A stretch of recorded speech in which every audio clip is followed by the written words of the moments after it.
أعوذ بالله من الشيطان الرجيم بسم الله الرحمن الرحيم الحمد لله رب العالمين الصلاة والسلام على سيدنا محمد الرسول الأمين وعلى آله وأصحابه أجمعين اللهم رب اشرح لنا صدورنا ويسر لنا أمورنا واحلل عقدة من ألسنتنا تفقهوا أقوالنا اللهم إنا نعوذ بك من علم لا ينفع ومن قلب لا يخشع ومن نفس لا تشبع ومن دعوة لا يستجاب لها قال الله تعالى في القرآن العظيم أعوذ بالله من الشيطان الرجيم يا أيها الذين آمنوا اتقوا الله حق تقاته ولا تموتن إلا وأنتم مسلمون صدق الله العظيم وقال النبي صلى الله عليه وسلم من خرج في طلب العلم وهو في سبيل الله حتى يرجع أو كما قال النبي صلى الله عليه وسلم. Yang saya muliakan Tuan Imam Masjid Al-Bukhari Hafizahullah, yang saya muliakan ahli jawatan kuasa, para asatidz, al-ustadzat, a'azzakumullahu jami'an, dan yang saya hormati tuan-tuan dan puan-puan muslimin dan muslimat, a'azzakumullahu ta'ala jami'an. Alhamdulillah, puji syukur kita panjatkan kehadirat Allah Subhanahu wa ta'ala, yang mana pada malam hari ini kita masih lagi diberi peluang, masih lagi diberi kesempatan oleh Allah Subhanahu wa taala untuk bersama-sama hadir dan berkumpul di rumahnya yang mulia ini, khususnya melaksanakan salat fardu maghrib secara berjamaah. Dan marilah kita memohon, berdoa dan bermunajat kepada Allah agar setiap ibadah yang kita kerjakan, terutamanya salat fardu maghrib yang baru sahaja ditunaikan, ianya mendapat taufik, ianya diridai serta diterima oleh Allah Subhanahu wa taala. Amin ya rabbal alamin. Tuan-tuan yang dirahmati Allah sekalian, insyaallah pada malam hari ini kita masih lagi meneruskan tentang wasiat Rasulullah sallallahu alaihi wasallam berkenaan dengan birru al-walidaini, berbuat baik kepada kedua ibu dan ayah. Dan pada malam hari ini kita masih lagi meneruskan tentang thimar al-walidaini fi sunnatin nabawiyah. Apakah natijah, apakah kebaikan, apakah hasil yang akan diperoleh, yang akan didapat oleh anak-anak yang berbuat baik, yang taat, yang berbakti kepada ibu dan ayah menurut perspektif as-sunnah an-nabawiyah. Di dalam kitab ini ada disebutkan tujuh kebaikan dan fadilat yang akan didapat oleh anak-anak yang taat serta berbakti kepada ibu dan ayah.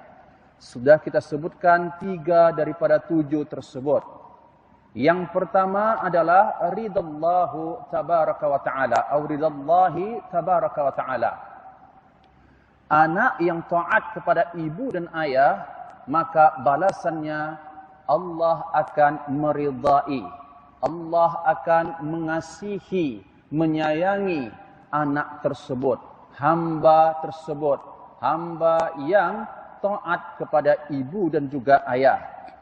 Dan tentunya kita sama-sama tahu bahawa keridhaan Allah merupakan asas yang paling penting dan utama untuk keselamatan manusia di dunia dan juga di akhirat.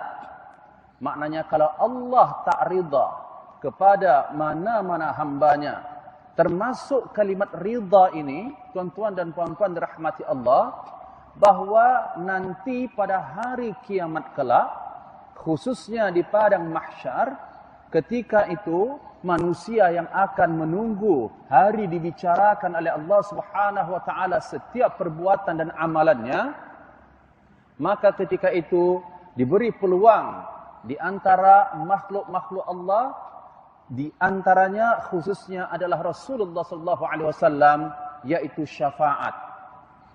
Dan tentunya syafaat Rasulullah sallallahu alaihi wasallam ianya boleh terwujud dan berlaku kalau Allah meridai syafaat tersebut.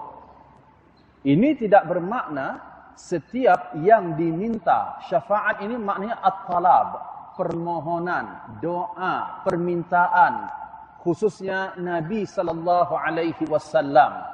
Salah satu syafaat yang akan dipohon oleh Rasulullah nanti pada hari kiamat, supaya agar Allah mempercepat urusan perbicaraan manusia ini. Dan supaya mereka, manusia ini tidak lama menderita, berada menunggu di padang mahsyar. Jadi Rasulullah memohon kepada Allah pada saat itu, menggunakan syafaat yang Allah berikan kepada Rasulullah, agar supaya Allah mempercepat pembicaraan, hisab, pembalasan apa yang dilakukan oleh manusia. Maknanya kalau Nabi tidak memohon kepada Allah agar supaya Allah percepatkan pembicaraan tersebut, pembalasan tersebut, tak tahu berapa lama kita manusia ini nanti akan berada di padang mahsyar.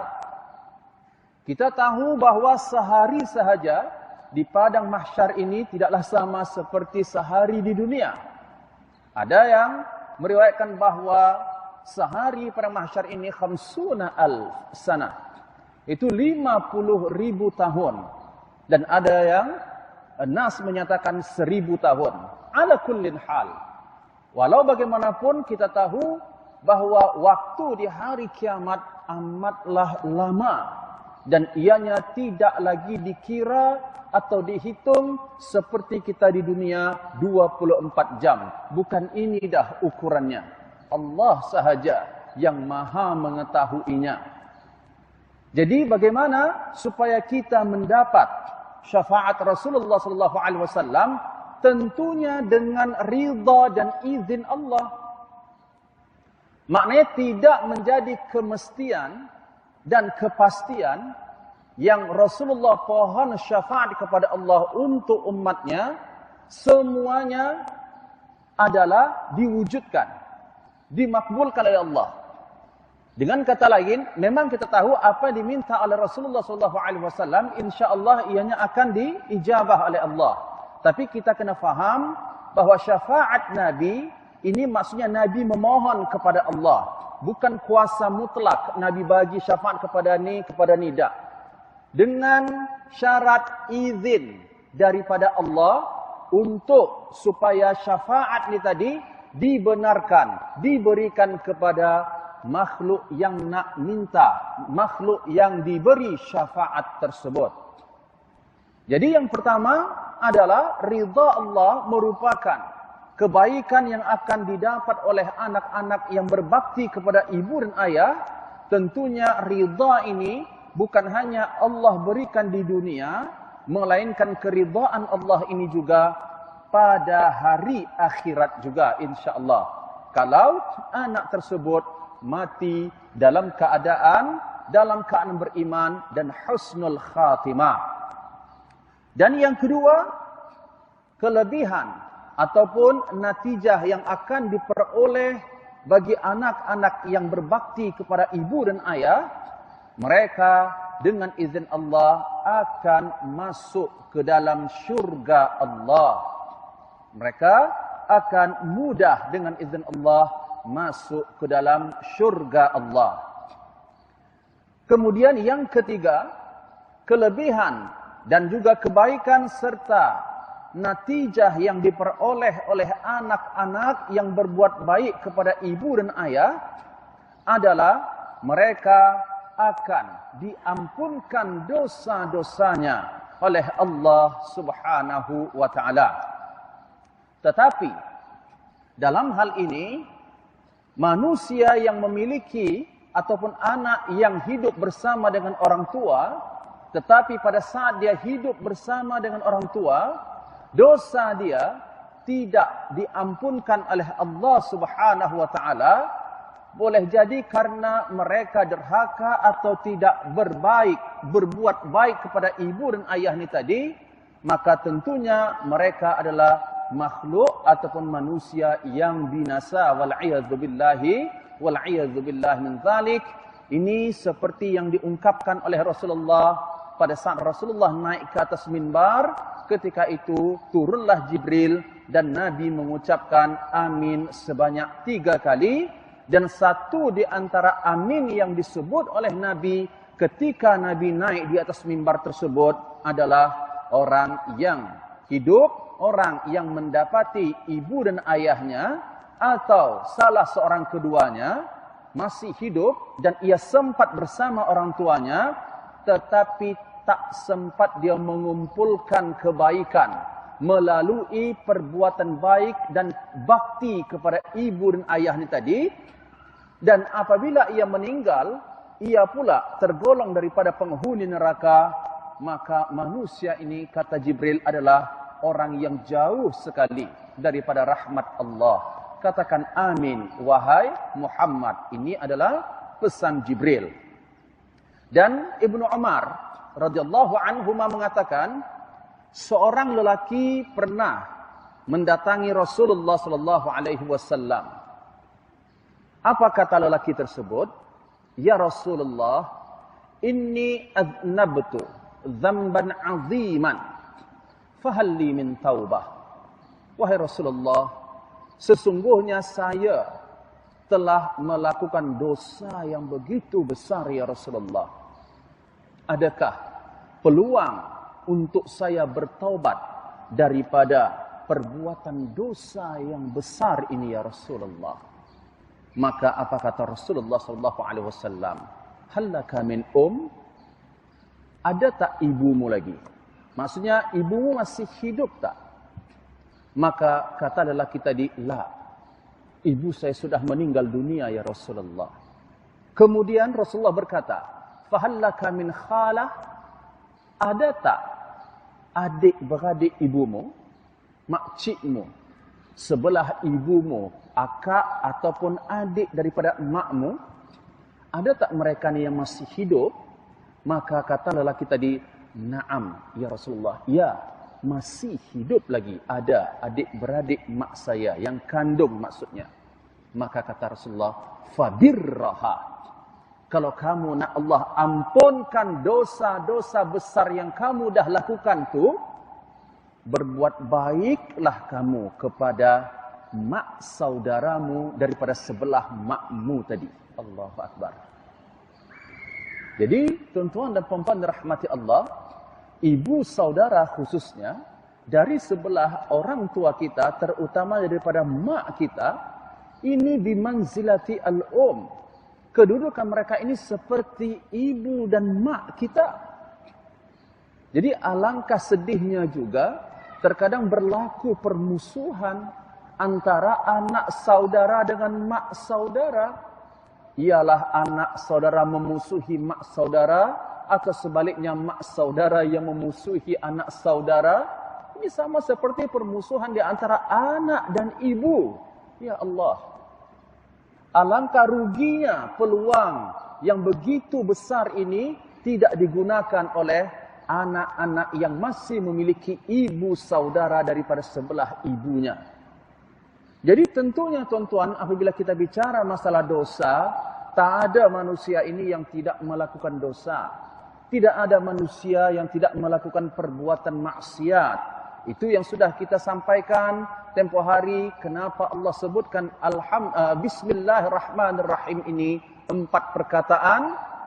Bahwa kata Al-Imam Muhammad An-Nawawi Al-Jawi dalam kitab Maraqi Al-Ubudiyah Syarah Bidayatul Hidayah, Bismi Allah Ar-Rahman Ar-Rahim, 4 perkataan ini mengisyaratkan kepada makhluk bahawa khususnya manusia ini mesti melakukan dosa atau kesalahan, sama ada di waktu siang ataupun di waktu malam. Siang maksudnya bermula terbit fajar sampailah terbenam malam, terbenam matahari sampailah nak terbit fajar keesok harinya. Meski ada di dua waktu ini dilakukan oleh anak Adam perbuatan kesalahan ataupun dosa. Kalaupun mereka tidak melakukan dosa pada dua waktu ini, maka tentu mereka akan melakukan dosa pada keadaan yang lain. Bila sama ada dosa itu mereka lakukan secara terang-terangan ataupun mereka lakukan dosa itu secara tersembunyi. Maknanya manusia ini kalau melakukan dosa terang-terangan ataupun tersembunyi, tentu mereka tidak akan lari, tentu mereka tidak akan terlepas daripada dua waktu, yaitu siang dan juga malam. Jadi dosa-dosa yang kita dah lakukan, termasuklah juga ya ibu ayahanda, tuan-tuan dan puan-puan dirahmati Allah. Tidak sedikit kadang-kadang anak yang menyesal pada saat yang mendapati ibunya sudah meninggal dunia, tak sempat, tak dan nak meminta maaf, tak dan nak meluahkan, memohon kemaafan daripada ibu ataupun ayah tersebut. Maka selain kita mendoakan ibu dan ayah tadi ketika mereka sudah meninggal, perlu kita lakukan sesuatu yang di dunia ini masih boleh lagi kita lakukan. Apa dia? Berbuat baik kepada adik-beradik mak kita tadi, yaitu ibu saudara daripada adik-beradik sebelah mak khususnya, dan termasuklah juga daripada sebelah ayah. Jadi ini merupakan rahmat daripada Allah. Kalau nak dihapuskan dosamu yang begitu besar yang sudah kamu lakukan, kata Rasulullah, maka berbaktilah kepada ibumu. Kalau ibumu sudah meninggal, maka berbuat baiklah kepada adik-beradik kandung daripada ibumu. Ini natijah ataupun kelebihan yang ketiga bagi anak yang berbakti kepada ibu dan juga ayah. Adapun ats-tsamarat ar-rabi'ah, kelebihan yang keempat yang akan didapat oleh seorang anak apabila ia berbakti dan taat kepada ibu dan ayah, fahuwa min asbabis sa'ati fil 'aishi wal barakah fil umri. Bahwasanya berbuat baik dan berbakti kepada ibu dan ayah ini merupakan di antara sebab luasnya, lapangnya rezeki seseorang anak. Dan juga termasuk berbuat baik kepada ibu dan ayah ini menyebabkan berkahnya umur yang dimiliki oleh anak tersebut. Allahu Akbar. Jadi tuan-tuan dan puan-puan dirahmati Allah, mungkin ada di luar sana anak yang tidak menyedari bahawa ia masih lagi selamat di dunia ini. Ia masih lagi diberikan rezeki oleh Allah. Ia masih lagi dimudahkan urusannya oleh Allah. Mungkin boleh jadi anak ni tadi derhaka, angkuh, sombong kepada ibu dan ayahnya, tapi juga selamat. Salah satu sebabnya kemungkinan besar keselamatan yang didapat oleh anak ni tadi, termasuklah rezeki yang dia punya tu, sebabnya adalah di antara penyebabnya doa daripada ibu dan ayah tersebut. Kita sama-sama tahu bahawa Nabi SAW mengatakan dalam satu hadis yang sahih bahwasanya thalathu da'awat mustajabat. Ada 3 doa yang mustajab, yang tidak ditolak oleh Allah Subhanahu wa taala. Apakah 3 doa tersebut yang mustajab dan tidak ditolak oleh Allah? Yang pertama, doa al-walid liwaladihi. Doa orang tua terhadap anaknya. Jadi ibu ayahanda dirahmati Allah, jangan pernah berhenti mendoakan anak-anaknya. Walau bagaimanapun kita hidup di dunia ini bukan yang manis sahaja kita hadapi. Terkadang seorang ibu ataupun parent atau orang tua mendapati ada di antara anaknya yang menyebabkan hatinya terasa, yang derhaka kepadanya. Maka dengan power yang Allah berikan kepada orang tua ni tadi, doa tadi, kenapa kita tidak gunakan doa tersebut supaya Allah lembutkan hati anak kita ni tadi agar dia taat kepada kita, agar dia tidak menyakiti hati kita.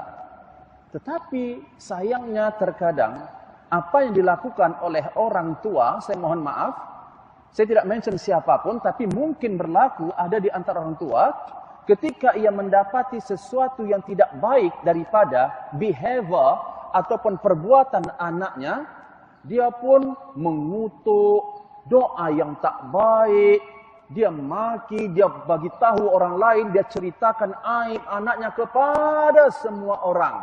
Ini bukanlah akhlak yang diajarkan oleh Rasulullah sallallahu alaihi wasallam. Kenapa perlu menceritakannya kepada orang lain? Kenapa tak ceritakan kepada Allah? Ya Allah, anak saya ini keras betul hatinya ya Allah.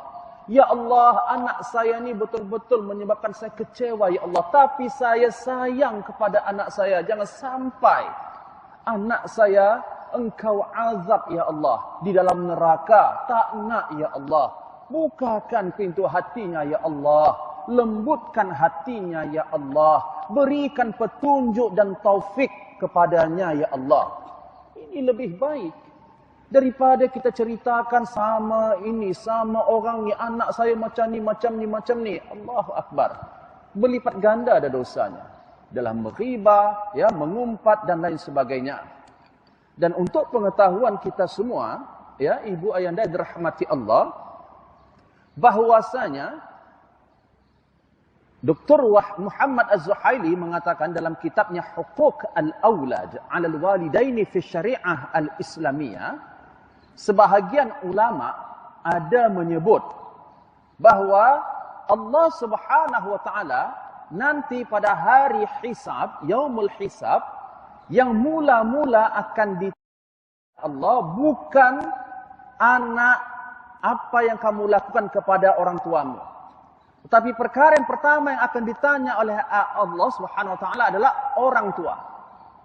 Tentang tanggungjawab dia kepada anak-anaknya. Jadi sebelum ditanya ataupun anak mempertanggungjawabkan perbuatannya kepada orang tuanya di dunia dulu, maka terlebih dulu orang tua perlu mempertanggungjawabkan perbuatannya kepada anaknya. Lebih dulu ini akan ditanya oleh Allah Subhanahu wa taala. Itu yang istilah derhaka ini, tuan-tuan dan puan-puan dirahmati Allah, bukan hanya berlaku kepada anak yang derhaka kepada orang tua, tetapi orang tua juga boleh dikatakan derhaka kepada anak. Saya nakalkan daripada kitab Tanbih Al-Ghafilin.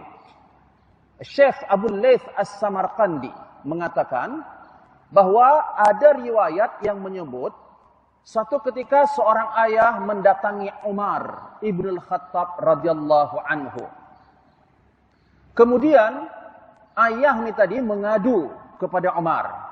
Wahai khalifah, wahai Umar, inna ibni hadza ya'uqquni. Ada anak aku yang ni, dia ni telah derhaka kepada aku, kata orang tua tersebut. Maka Umar pun mengatakan kepadanya, yaitu kepada anak tersebut, dia menjumpai Umar ni bersama dengan anaknya sekali dia bawa. Ni, anak saya ni derhaka betul kepada saya. Ni melawan betul sama saya ni. Macam mana ni, khalifah? Maka apa kata Umar kepada anak tersebut? Wahai anak, ama takhafullah fi 'uquq walidik? Kamu tak takutkah kepada Allah disebabkan perbuatan derhaka kepada ayahmu ini? Maknanya kamu berderhaka kepada ayahmu, tak takutkah kamu dengan azab Allah? Ini awalnya respons daripada Umar Ibn Khattab. Maka perhatikan, tuan-tuan dan puan-puan dirahmati Allah, apa kata anak kepada Umar Ibn Khattab? Ya Amirul Mukminin, wahai Khalifah, wahai Umar ibn Khattab, kata anak ni tadi. Amalil ibni ala walidihi haqqun. Bukankah di dalam Islam telah menyatakan bahwa terdapat hak anak yang wajib dipenuhi oleh ayahnya atau orang tuanya.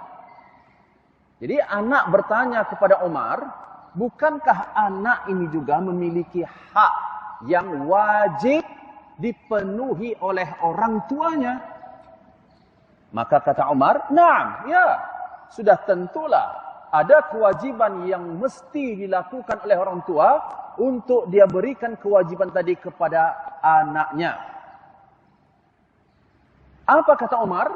Di antara hak anak yang wajib dipenuhi oleh orang tua, dengar ya, ibu ayahanda dirahmati Allah, haqquhu alaihi, hak anak terhadap ibu dan ayah ni tadi, an yastanjiba ummuhu. Maknanya, Allah yatazawwaj imra'atan dani'atan. Hendaklah si ayah ni tadi memilih istri yang salihah. Memiliki istri yang bagus akhlaknya. Ini merupakan kewajiban seorang lelaki. Jadi tuan-tuan yang dirahmati Allah sekalian, benar segala sesuatu itu sudah berada di dalam qada dan takdir Allah. Cuma untuk pernikahan, memilih pasangan, kalimat memilih pasangan, ini adalah dengan ikhtiar, dengan ilmu. Jadi tidak sedikit kadang-kadang orang tua ataupun pasangan yang menikah mengatakan bahawa dah jodoh saya, dah habuan saya, nak buat macam mana? Benda ni dah jodoh dah. Benda ni tak boleh dielakkan dah. Ya Allah, adakah anda nak mengatakan ada seorang lelaki yang datang ke rumah anda nak meminang dan menikahi anak darah anda, anda tahu dia tidak solat, kemudian anda katakan ini jodoh dia? Allahu Akbar. Laki-laki yang datang tu sudah jelas-jelas akhlak dan agamanya buruk. Karena anak kita kata cinta kepadanya, dan kita katakan jodoh, seolah-olah kita menyalahkan Allah, sebab Allah lah yang nakkan. Saya pilih lelaki ni. Allahu Akbar. Sebab tu bahaya kalau kita tidak faham ilmu agama, tuan-tuan. Ilmu agama ni tidak boleh kita beli. Anda boleh panggil ustaz yang paling famous, yang paling hebat, tapi sama sekali anda tidak boleh beli ilmu. Sebab ilmu ini nur, kefahaman dan hikmah yang hanya Allah sahaja yang berikan. Bukan ustaz yang berikan ilmu. Ustaz ini hanya makhluk sebab yang Allah berikan peluang. Tapi yang memahamkan kita pada hakikatnya adalah Allah. Jadi Rasulullah sudah berpesan, tunkahu al-mar'ah. Nak menikah, kalau lelaki nak cari perempuan, saya yakin tuan-tuan hafal hadis ini. Dan juga puan-puan. Tunkahu al-mar'ah li arba'. Nak menikahi perempuan, tengok 4 ciri-ciri ni, kata Rasulullah. Yang pertama, lidiniha wa nasabiha wa jamaliha wa jamaliha wa maliha. Nikahi perempuan karena agamanya bagus, akhlaknya bagus, bukan hanya solatnya sahaja bagus, bukan hanya pakaiannya sahaja bagus. Terkadang saya mohon maaf, tuan-tuan yang dirahmati Allah, kita selalu menghukum ataupun menilai sesuatu yang baik itu daripada luaran sahaja. Oh, dah nampak pakaiannya bagus, dengan subhanallah tertutup semuanya, tapi kita tidak sedari akhlak dia. Kadang-kadang akhlak ini tidak bergantung kepada pakaian. Sebab tu akhlak ini merupakan satu di antara perkara yang paling banyak menyebabkan manusia masuk ke dalam syurga Allah, kata Rasulullah sallallahu alaihi wasallam. Selain daripada takwa kepada Allah. Jadi Rasulullah suruh cari, nikahi perempuan itu karena agamanya, karena keturunannya, karena kecantikannya, dan juga karena hartanya. Tapi 4 karakter yang disebutkan oleh Nabi, fadfar bidzatid din. Kamu hendaklah prioritikan, utamakan yang memiliki agama, yang taat kepada Allah, yang bagus akhlaknya. Kata Rasulullah, kalau kamu tak pilih istri disebabkan agama pertama sekali, tapi kamu pilih disebabkan harta, keturunan ataupun kecantikannya, fadfar bidzatid din. Maknanya taribat siyadak, kamu akan rugi dan menyesal. Ini peringatan daripada Rasulullah SAW. Kalau saya tanya kepada kita semua, tuan-tuan, adakah ini kita nak mengatakan bahawa jodoh, istri yang kita cari, kita perlu menunggu menerima saja siapa yang datang? Tak. Perlu kita tahu karakter istri itu tadi. Begitu juga istri. Kalau ada lelaki yang datang nak meminang, nak menikahinya, Nabi sebut lihat 2. In ja'akum rajulun dzu khuluqin wa dinin. Seorang lelaki yang datang ke rumah wali, ke rumah orang tua, yang memiliki agama dan akhlak yang baik, nikahi, kata Rasulullah. Kalau tidak akan menimbulkan fitnah yang besar sekali di atas muka bumi ini. Jadi kadang-kadang anak, ibu ataupun orang tua yang mempengaruhi dan mengajarkannya, cari yang dah macam ni, cari yang macam ni, cari yang macam ni. Semua majoriti daripada finansial ataupun materialnya. Benar, itu penting, tuan-tuan. Islam juga tidak mengajarkan bahawa manusia ini hidup dalam keadaan miskin. Islam suruh kita zuhud dan wara'. Tolong fahami. Islam menyuruh kita ni untuk menjadi zuhud dan wara'. Walaupun memang doa Nabi ingin menjadi orang yang paling zuhud dan miskin. Ini maknanya takut menjadi orang yang tidak bersyukur terhadap nikmat Allah. Tetapi yang paling utama sekali, ianya agama dan akhlak calon suami itu. Jadi nanti ibu ayah anda, kalau ada orang yang nak melamar anak ibu ayah anda, tengok apanya dulu? Akhlak, agamanya dulu tengok. Jadi macam mana saya nak tengok? Pelajari hukum berkenaan dengan ahwal asy-syakhsiyah. Sebab itu perlunya kita contohnya mengutus seseorang yang boleh menilai orang yang nak kita terima sebagai menantu tadi, ataupun lain sebagainya. Ada sudah diajarkan dalam kitab-kitab fiqh. Jadi ini adalah pilihan. Apabila kita menikahi anak kita bukan berdasarkan yang diajarkan oleh Nabi ini, salah siapa, tuan-tuan? Bukan salah takdir ya. Ini kita sendiri yang telah memilih perkara yang tak baik. Karena buruk dan baik ini adalah sifatnya mukhayyar. Sifatnya pilihan. Jadi jangan sampai kita dikategorikan orang yang jabariyah ataupun qadariyah. Maksudnya di sini kita kena tahu mana yang baik dan mana yang buruk. Baik dan buruk ini adalah takdir Allah, tetapi kita kena pilih. Allah bagi kita akal, merupakan satu di antara bentuk hidayah untuk kita menilai mana yang baik dan mana yang buruk. Tuan-tuan pun kalau saya tanya antara gula dengan garam, tuan-tuan tahu membezakan manis dan juga masin. Itu karena apa? Petunjuk yang Allah bagi. Jadi kenapa dalam bab agama, dalam bab buruk dan baik tak gunakan petunjuk ni tadi? Jadi hati-hati ya, tuan-tuan dan puan-puan dirahmati Allah. Kalau contohnya berlaku ya sesuatu perkara yang tak diinginkan dalam rumah tangga, anak, menantu kita, kemudian terkeluar daripada mulut kita, nak buat macam mana dah buat. Dah jodoh depa dah. Ya Allah. Jadi apa maksud dan apa gunanya Nabi suruh pilih 4 untuk perempuan, pilih 2 karakter untuk lelaki? Ini maknanya ikhtiar, usaha. Jadi Umar Ibn Khattab tadi mengatakan kepada anak yang diajukan oleh orang tuanya tadi, mengatakan ada memang hak anak yang wajib dipenuhi oleh ayahnya. Yang pertama, hak anak tadi, ayah dia wajib memilih ibu ataupun istri yang salihah supaya nanti dapat melahirkan zurriyat yang salihah. Yang kedua, hak seorang anak yang wajib dipenuhi oleh ayahnya, kata Umar bin Khattab, memberikan nama yang baik.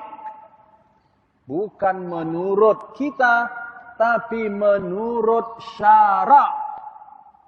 Kadang kita bagi nama, menurut kita sedap dah nama tu, tapi maknanya sangat buruk dan membahayakan. Contohnya, ada kadang-kadang kita sebut, saya mohon maaf ya kalau nama ini terkena kepada siapa-siapa, tapi ini mungkin boleh menjadi pertimbangan kita untuk kita berhati-hati memberikan nama. Apatahlah yang kita gunakan tadi menggunakan bahasa Arab. Contohnya Zaniyah, Asiyah, Zaniyah. Sedap dengar nama tu. Tapi maksudnya tahu tak kita? Asiyah, maknanya apa? Perempuan yang maksiat. Bukan Asia. Makhrajnya itu salah. Dengan confidentnya Asiyah. Allahu Akbar. Nama cucu siapa? Nur Asiyah. Allahu Akbar. Kalau orang Arab dengar, yang tahu bahasa Arab terkejut. Asiyah? Nama cucu kamu siapa? Nama anak kamu siapa? Nur Zaniyah. Allah, Zaniyah. Tahu tidak Zaniyah, tuan-tuan? Perempuan yang berzina. Wal'iyadzubillah min dzalik. Termasuk juga nama yang buruk ni kalau memiliki arti yang buruk pada masa jahiliyah. Ini hak anak, tuan-tuan. Kena cari namanya yang baik dan betul menurut syarak. Dan yang ketiga, hak anak yang wajib dipenuhi oleh ayahnya khususnya, yu'allimuhul kitab. Ayah tadi hendaklah mengajarkan anak tu Al-Quranul Karim. Di sini Umar menyebutkan 3 hak anak yang wajib dipenuhi oleh ayahnya. Selepas mendengar ucapan Umar bin Khattab, apa kata anak tersebut? Wahai khalifah, wahai amir al-mu'minin, wallahi, demi Allah, saya bersumpah, mastanjaba ummi, wala hassana ismi, wala allamani min kitabillahi ayatan wahidah. Wahai khalifah, demi Allah, ayahku yang mengadu kepadamu tentang kederhakaanku, bahwa ayahku ini tidak memilih ibuku yang salehah dan juga baik akhlaknya. Dan ayahku ini juga telah memberikan nama yang buruk bagiku, Ju'ala. Dan ayahku ini tidak pernah mengajarkanku Al-Quranul Karim, walaupun 1 ayat. Wahai Umar. Jadi, ayah dan ibu di dunia ini kalau selalu merasa anak derhaka, anak derhaka, anak derhaka, tengok diri kita, kita dah penuhi tak hak mereka? Maka Umar pun terkejut, dia tengok ayah yang mengadu tadi. Apa kata Umar? Taqul ibni ya'qni. Ayah, kamu mengadu kepada aku tentang anakmu yang derhaka ni, padahal qad aqaqtahu qabla an ya'uqqaka. Untuk pengetahuan kamu, kamulah yang lebih dulu derhaka kepada anak ni sebelum anak ni derhaka kepadamu. Bukan maksudnya Umar membenarkan perbuatan derhaka anak ni. Perbuatan derhaka itu tetap maksiat dan satu di antara kategori dosa besar kepada ibu dan ayah. Anak tetap berdosa, tetapi jangan pernah ayah dan ibu berfikir kederhakaan anak itu tidak ada kena-mengena dengannya. Boleh jadi ibu dan ayah tu sendiri yang menyebabkan anak tu derhaka kepada ibu dan juga ayah tersebut. Jadi perhatikan tuan-tuan dan puan-puan dirahmati Allah, sudah kita berikan haknya. Kita beri tak namanya yang baik. Ayah, sudah pilih tak isteri yang salihah? Sudah ajarkan tak dia Al-Quran? Walaupun satu ayat. Kadang-kadang ayahnya sendiri pun tidak boleh baca Al-Quran. Subhanallah. Lepas tu macam-macam kutuk. Marah anak, derhaka. Kederhakaan anak itu tetap berdosa ya tuan-tuan. Bukan maksudnya ayah yang menjadi sebab. Kemudian anak terderhaka, anak tak berdosa. Ada. Dua-duanya berdosa. Tetapi apa yang nak kita sebut di sini. Jangan kata orang tua berfikir dosa derhaka itu hanya berlaku anak kepada orang tua. Tapi rupanya orang tua kepada anak pun juga boleh berdosa dan derhaka. Terdapat banyak penyebab ya ayah, ibu yang derhaka kepada anak-anaknya. Maknanya ada beberapa contoh tuan-tuan yang disebutkan dalam syarak bagaimana ciri-ciri orang tua yang derhaka kepada anak. Salah satunya at-tafruqa fil muamalah. Saya tambah sedikit. Ibu dan ayah ni tanpa dia sedari telah memilih kasih di antara anak-anaknya dalam bab yang zahir. Memang tak dinafikan perasaan kasih ni kadang-kadang ada lebih. Tetapi ia yang sifatnya batini. Seperti Nabi mengasihi semua isterinya. Tapi ada yang lebih. Nabi lebihkan kasihnya. Begitu juga orang tua. Termasuk juga Nabi Ya'qub. Yang sangat mengasihi anak-anaknya terutamanya Nabi Yusuf. Tapi Nabi Ya'qub tidak menunjukkan secara zahir. Pilih kasih dia tak tunjukkan kepada anak-anak yang lain. Bahkan Nabi Ya'qub sendiri pun memberitahu kepada Nabi Yusuf alaihissalam pada saat dia melihat mimpi bahawa terdapat bintang tadi lebih kurang 11, matahari dan juga bulan sujud kepadanya. Jangan bagi tahu adik-beradikmu. Ini insya-Allah saya akan ulas nanti.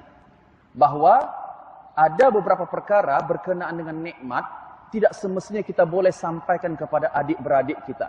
Karena ini boleh menyebabkan timbulnya perasaan dengki dan hasad.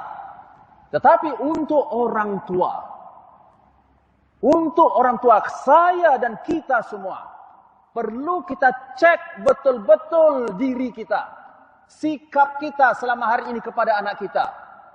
Betulkah kita telah berbuat adil kepada semua anak kita? Atau secara terang-terangan kita ada memilih kasih di antara satu anak dengan anak yang lainnya. Demi Allah ya, saya katakan di sini bahawa terkadang ucapan orang tua dah. Saya buat sama saja. Anak saya tak ada beza. Semua saya samakan. Menurut dia. Tapi anaknya tadi merasa bahawa dia didiskriminatif. Dia dibeza-bezakan dengan anak yang lain. Bahkan dalam bab memberi hadiah pun. Sampai Nabi mengatakan kepada seorang ayah yang memberikan hadiah kepada anak yang tertentu saja. Inilah ashhad ala jaurin. Saya tidak bersaksi atas perbuatan buruk. Perbuatan jaur. Perbuatan fasik. Maknanya orang tua yang memberi hadiah kepada satu anak. Tapi dia tak bagi kepada anak yang lain. Ini sesuatu perkara yang tidak baik. Ini telah menyebabkan nanti timbulnya perasaan hasad dan dengki. Serta permusuhan. di antara anak tersebut. InsyaAllah. Jadi bentuk-bentuk ataupun contoh-contoh kederhakaan orang tua kepada anak ini nanti saya akan sebutkan insyaAllah pada minggu hadapan. Satu di antara contohnya tadi, bahawa orang tua ada yang pilih kasih kepada anak-anaknya. Wallahu alam bissawab. InsyaAllah kita berjumpa lagi pada minggu hadapan. Kita baca kafarat al-majlis. Bismillahirrahmanirrahim. Subhanakallahumma wa bihamdik. Asyhadu an la ilaha illa anta. Astaghfiruka wa atubu ilaik. A'udzu billahi minasyaitonir rajim. Bismillahirrahmanirrahim. Alhamdulillah rabbil alamin. Assalatu wassalamu ala asyrafil anbiya'i wal mursalin wa ala alihi wa ashabihi ajma'in. Allahumma ighfir lana dhunubana wa liwalidina warhamhum kama rabbawna shighara. Allahumma rabbana zidna 'uluman wa tanfa'na fid din wad dunya wal akhirah. Allahumma yassir lana fi kulli al-umur wa faqihna fid din wa 'allimna at-ta'wil. Allahumma ya muqallib al-qulub thabbit qulubana 'ala dinik.